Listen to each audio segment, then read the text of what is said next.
Hi friends, നമ്മളിന്ന് ഉണ്ടാക്കാൻ പോകുന്നത് ബീഫ് ഫ്രൈ ആണ്. ഇതിനായി നമ്മൾ എടുത്തിരിക്കുന്ന 1 കിലോ ബീഫാണ്. ഇതിന് വേണ്ട ഇൻഗ്രീഡിയൻസ്: 1/2 കിലോ ചെറിയുള്ളി, 2 പീസ് ഇഞ്ചി, 3 പച്ചമുളക്, 15 അല്ലി വെളുത്തുള്ളി, 2 സ്പൂൺ കുരുമുളക്, ആവശ്യത്തിന് നാളികേരം, ഗരം മസാല, കറിവേപ്പില, മല്ലിയില എന്നിവ വേണം. കഴുകി വൃത്തിയാക്കിയ ബീഫ് ഒരു കുക്കറിലിട്ട ശേഷം ജിഞ്ചർ ഗാർലിക് പേസ്റ്റ്, 1 സ്പൂൺ മുളക് പൊടി, മഞ്ഞൾപ്പൊടി, ഉപ്പ്, 1 സ്പൂൺ കുരുമുളക് പൊടി എന്നിവ ചേർത്ത് നന്നായി മിക്സ് ചെയ്ത് വേവിച്ചെടുക്കുക.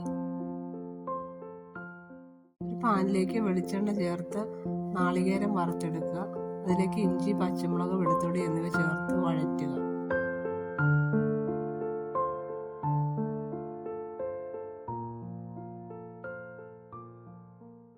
ഇതിലേക്ക് ചെറിയുള്ളി ചേർത്ത് വഴറ്റുക.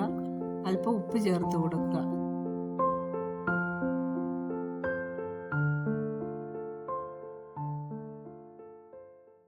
കറിവേപ്പില ആവശ്യത്തിന് ചേർക്കുക. നന്നായി വഴറ്റിയതിന് ശേഷം ഗരം മസാല 1 സ്പൂൺ, മുളക് പൊടി 1 സ്പൂൺ, മഞ്ഞൾപ്പൊടി 1/2 സ്പൂൺ, മല്ലിപ്പൊടി 2 സ്പൂൺ എന്നിവ ചേർത്ത് നന്നായി വഴറ്റിയതിന് ശേഷം വെന്ത് വെച്ച ബീഫ് ചേർത്തിളക്കി മല്ലിയില വിതറി ഫ്രൈ ആക്കിയെടുക്കുക.